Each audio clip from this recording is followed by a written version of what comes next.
give you a chance to get there.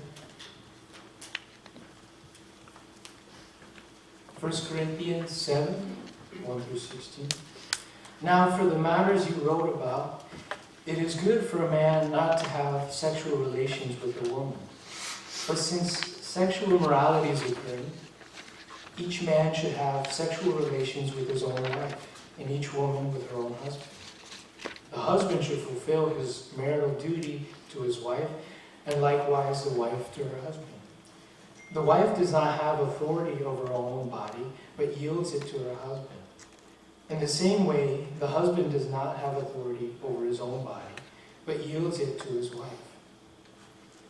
Do not deprive each other, except perhaps by mutual consent and for a time, so that you may devote yourselves to prayer. Then come together again so that Satan will not tempt you because of your lack of self-control. I say this as a concession, not as a command. I wish that all of you were as I am, but each of you has your own gift from God. One has this gift, another has that.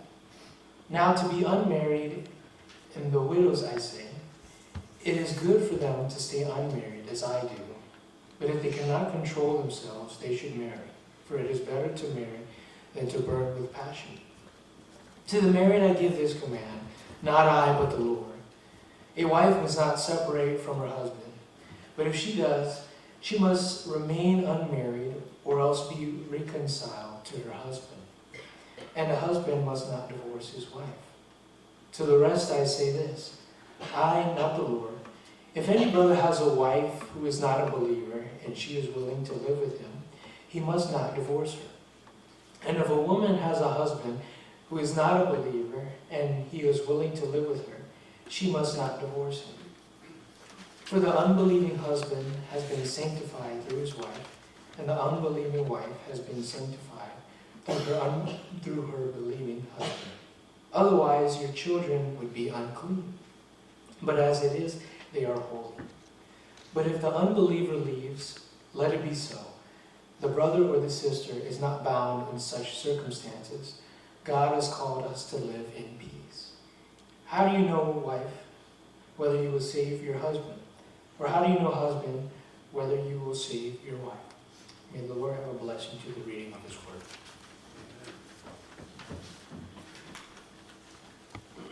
Good morning again, church.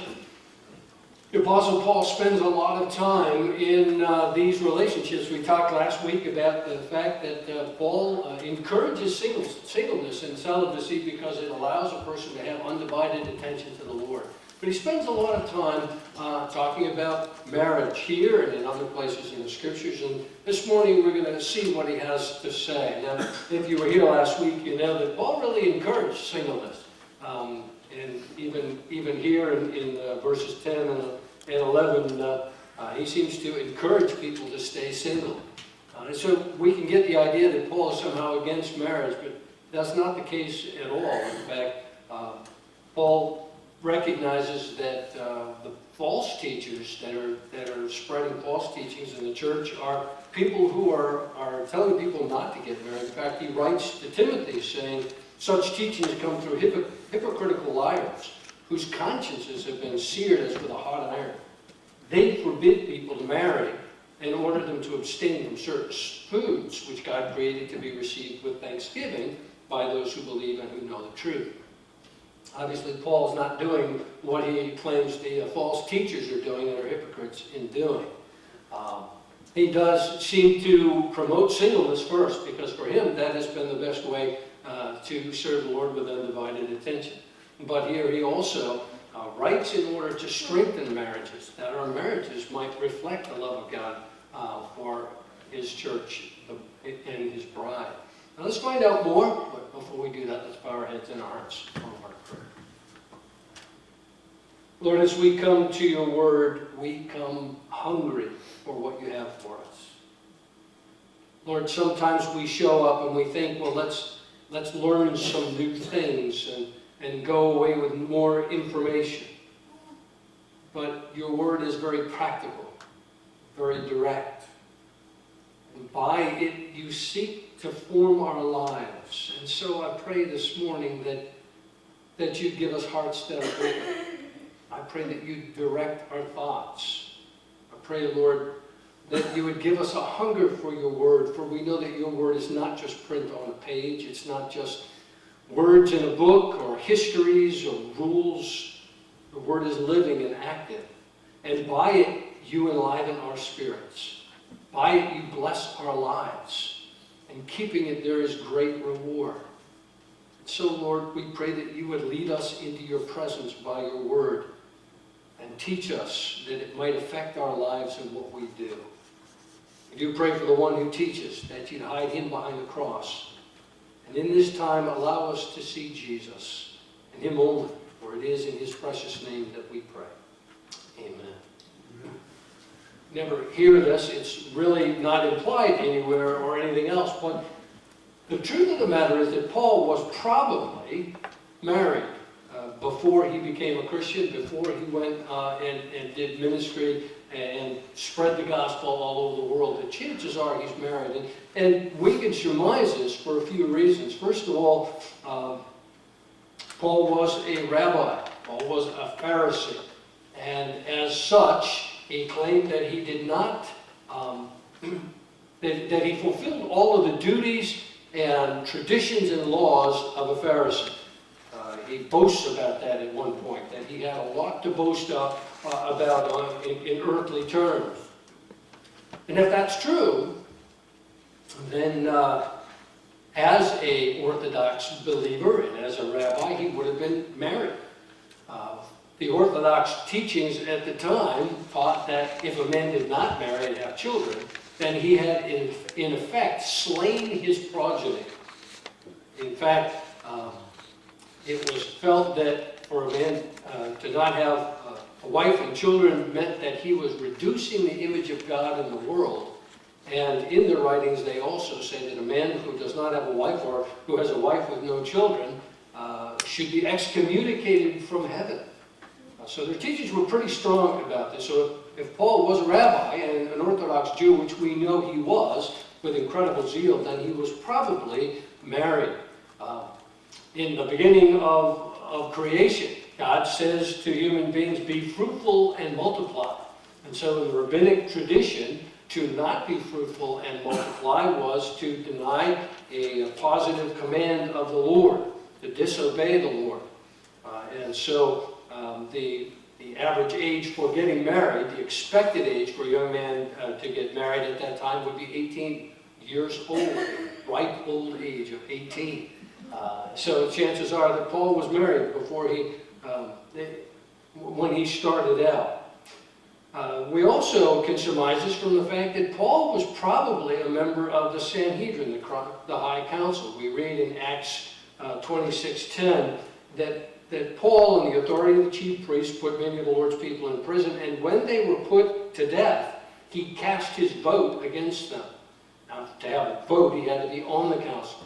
But to be on the council, you had to be a married man, because it was felt that a married man would be more merciful, and so only married men could be on the council. So at some point in Paul's life, early in his life, he was married. And we don't know what happened to his wife. Perhaps his wife died. It's probably more likely, because she's never mentioned, probably more likely that when he went from being a devout Jew to becoming a follower of this way that he had been so opposed to, that she probably left him. And so some of the teaching that we read here probably comes out of his own experience of letting her have the grace to go. And he never seeks marriage again. He instead embraces celibacy so that he can devote himself fully to journeying throughout the known world and becoming one of the greatest missionaries of all time. Paul's emphasis here tells us that whether we're single or we're married, that we're to put Christ first in all of our relationships, to put Christ first in our life. In verse 26, he talks about the current crisis. And although we don't know exactly what's gone back and forth between him and the Corinthian church, it seems that in the Corinthian church, as people were becoming believers, For some of them, their spouses were not becoming believers. And it seems like in the church they were being encouraged to leave their spouses because they had been believers. And Paul himself had taught that we're not to be unevenly yoked with unbelievers.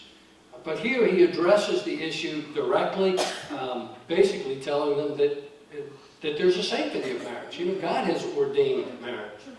It is something that goes beyond what culture does, because it's a God-ordained thing. And so he writes to them saying, "To the rest I say this, I, not the Lord." This is from my experience, my wisdom as a brother. He says, "If any brother has a wife who's not a believer, and she's willing to live with him, he must not divorce her. If a woman has a husband who is not a believer, and he is willing to live with her, she must not divorce him.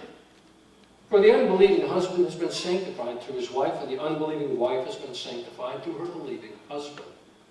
Otherwise your children would be unclean, but as it is, they are holy. But if the unbeliever leaves, let it be so. The brother or sister is not bound in such circumstances. God has called us to live in peace."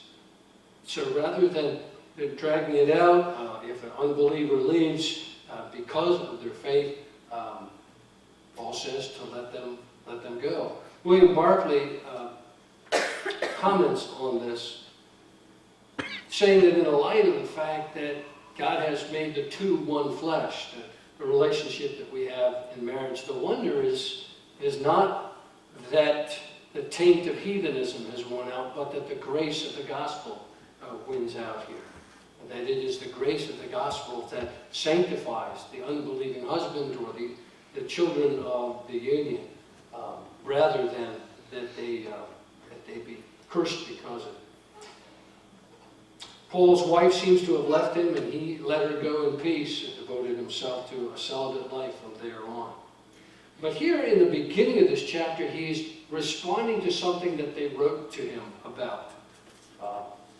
The matters you wrote about is how he begins this. He's giving a response to something that, again, we don't know the exact details, but because of what he writes, we can surmise that there are sexual problems going on in the church. There's sexual immorality, what the Bible calls porneia, or fornication, sex outside of marriage, perhaps even adultery, that married people, because they're treating sex as an unholy thing and not practicing it in their relationship, are finding themselves wandering. And Paul wants to address this. It's pretty amazing to many people that the Bible is very direct, very clear, very distinct about this, that doesn't hold anything back. But Paul tells couples, married couples, that they are to satisfy one another within their marriage. It comes from a mindset that recognizes that sex is not a dirty thing, an awful or evil thing. It is a good blessing that God has given for a specific purpose, to be an expression of intimacy, to be something that binds you together in a marriage relationship. It is made to enjoy. God made it a good thing. God could have made it a very unpleasant thing if it was something that we were to avoid, but instead he made it as something that was pleasurable, that would draw you together, so that it would continue to be a blessing throughout your marriage. The evil is to misuse it. The evil is to use it in a way that God has forbidden us to use it. But God has given that command for our good, that we might find its ultimate expression in marriage, and that we might realize God's ultimate blessing. The writer of Hebrews says marriage should be honored by all, and the marriage bed kept pure. For God will judge the adulterer and all the sexually immoral. There are consequences when we misuse a gift that God has given to us. That's why in our culture, STIs are epidemic. Failed marriages are half of all marriages fail. And it's because our culture has reduced sexual activity to gratifying the flesh and completely ignores the fact that it is an intimate union that that unites two people in a spiritual way as well as a physical one. And that brings us to the grocery store. The grocery store. We all go to the grocery store. Why do we go to the grocery store? We go to get food, right? Food is good, right? We all enjoy food. It's something that we need to survive. We cannot survive without food. We have to have food. So food is a good thing.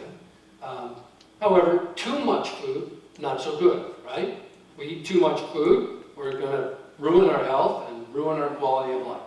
If we eat the wrong kinds of food, not good for us.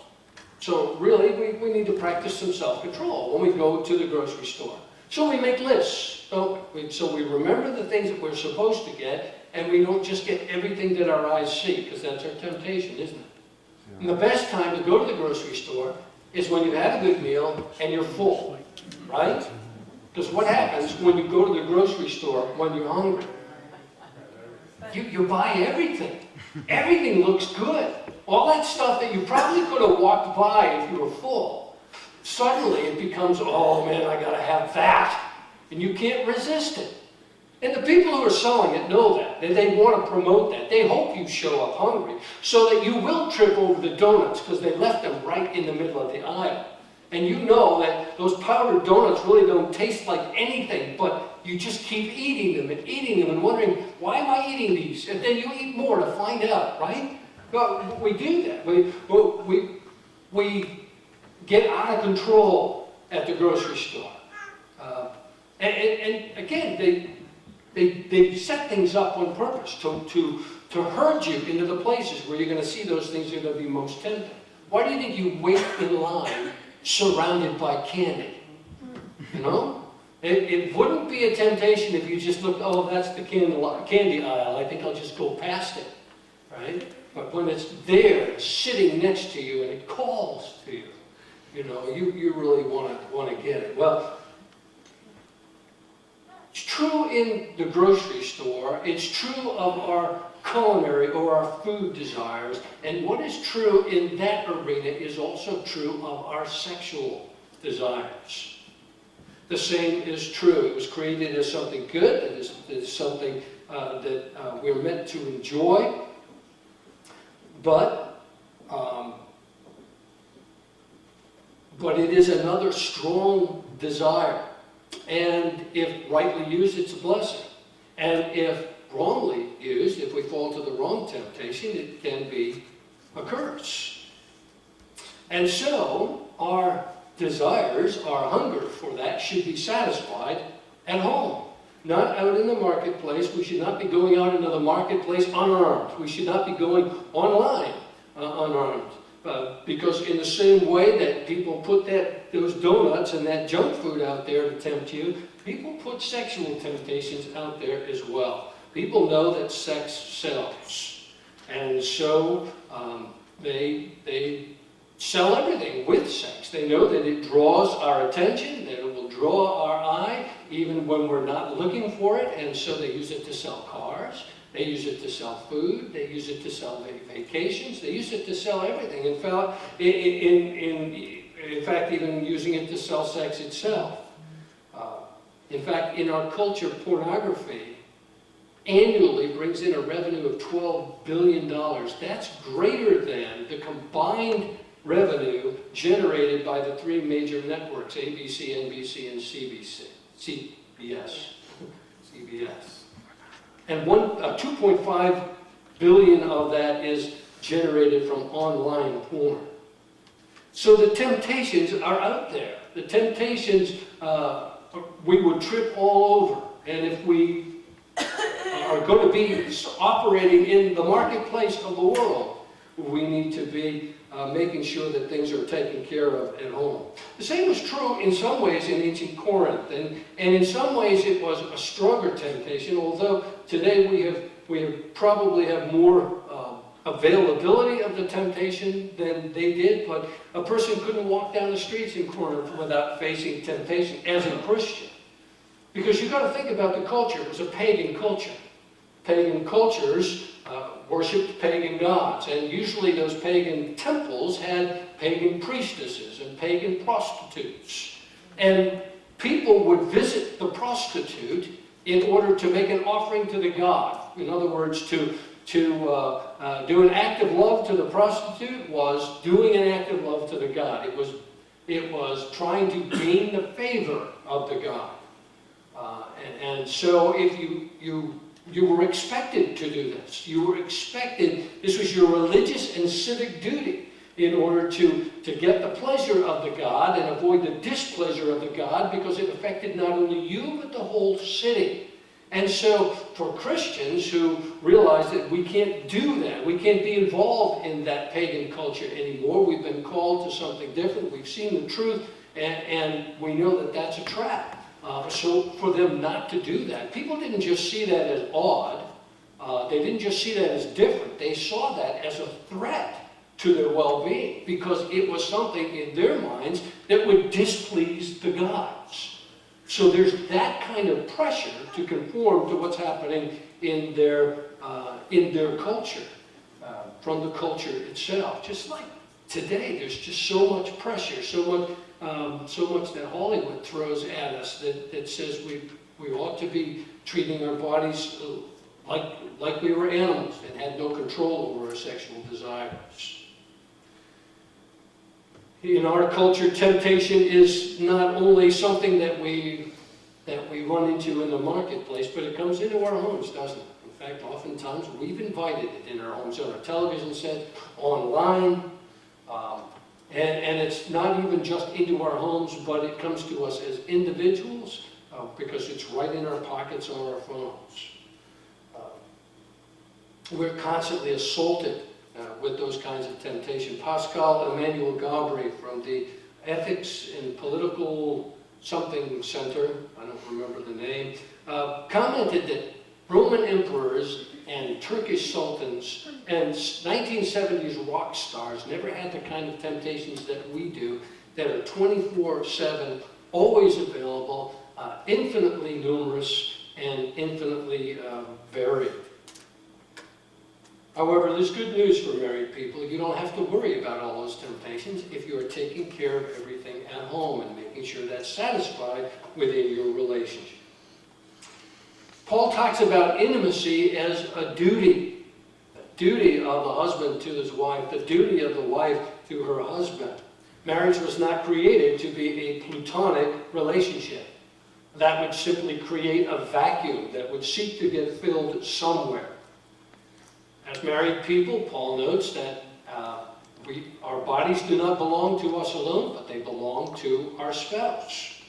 We are not to deny each other unless we, by mutual consent, determine a period of time with an end point when we are going to do something like pray for a specific period of time. And he says, okay, for that time, but that time only. When it's done, come together again. And so Paul instructs married people, not single people, because as we talked about last week, single people, if they're burning with passion, should seek to be married, because marriage is the place where this needs to be fulfilled. But he says, each man should have sexual relations with his wife, and each woman with her own husband. The husband should fulfill his marital duty to his wife. And he's talking, obviously, because he's talking this whole passage, he's talking about sexual marital duty. And likewise, the wife to her husband. The wife does not have authority over her own body, but yields it to her husband. In the same way, the husband does not have authority over his own body, but yields it to his wife. Do not deprive each other, except perhaps by mutual consent and for a time, so that you may devote yourselves to prayer. Then come together again, so Satan will not tempt you because of your lack of self-control. Paul tells us to fulfill our duty to one another. And even though he uses the word duty, it is not to be seen as an obligation or a chore or a burden. It is to be seen as a blessing that we fulfill that duty. We are not to deprive one another of that intimacy. We are not to send one another out into the marketplace vulnerable. We're not to withhold sexual intimacy, but recognize that we belong to one another and should be able to expect that from one another. As such, Sexual intimacy should never be used as a bargaining chip or to manipulate, because it is given as God's gift. It should be received and freely given as well. We are to submit to one another out of love for Christ, because our relationship as husband and wife reflects the relationship of Christ to his church, a relationship of love, a relationship of self-sacrifice. In Ephesians, Paul writes, "Wives, submit to your own husbands as you do to the Lord." And he writes to husbands, "Husbands, love your wives just as Christ loved the church and gave himself up for her."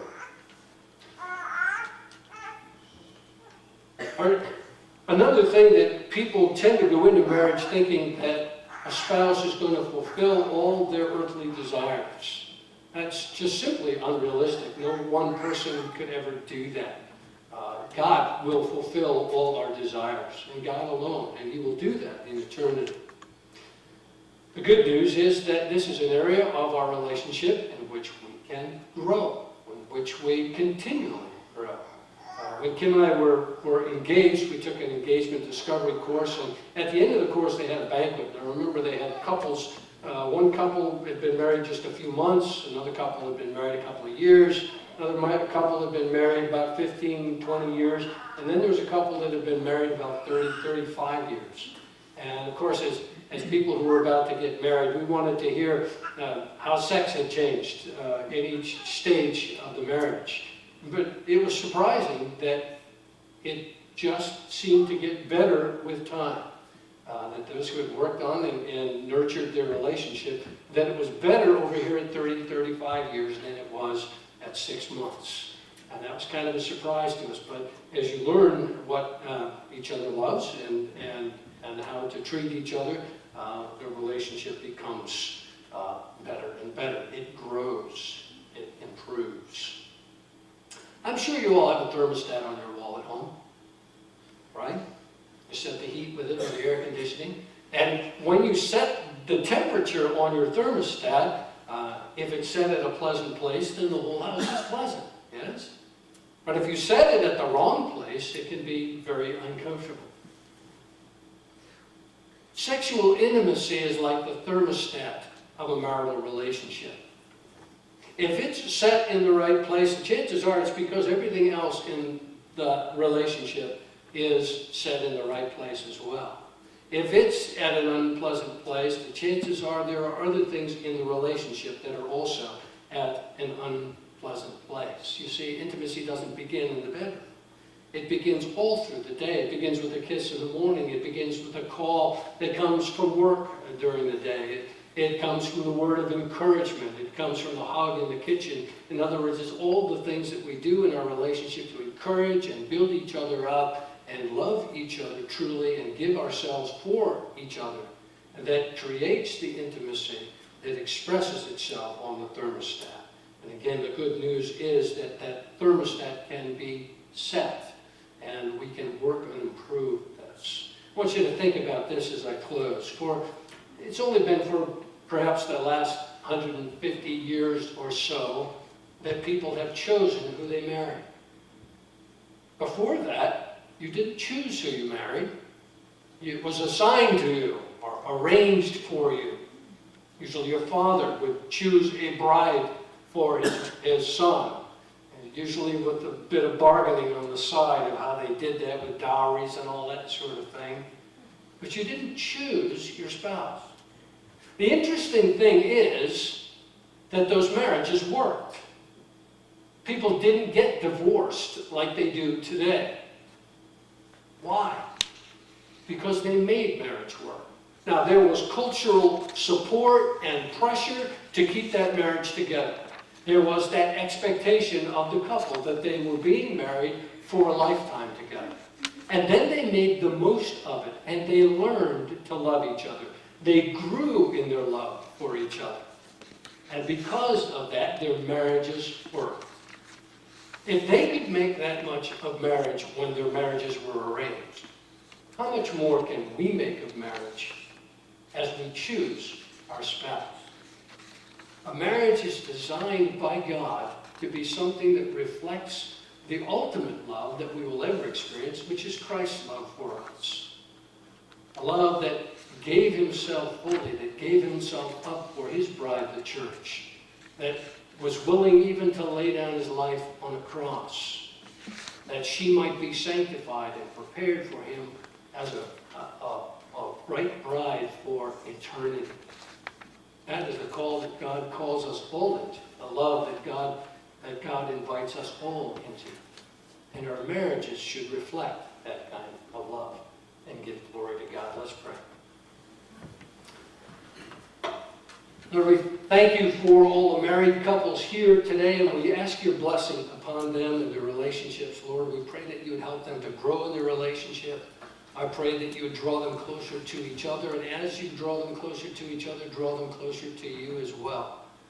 I pray, Father, that their love would be of such a nature that others would be able to look and see something special in that, and that they might be able to point them to your love that goes beyond any other love. That our marriages might give glory to you in all things. Pray these things in Jesus' precious name.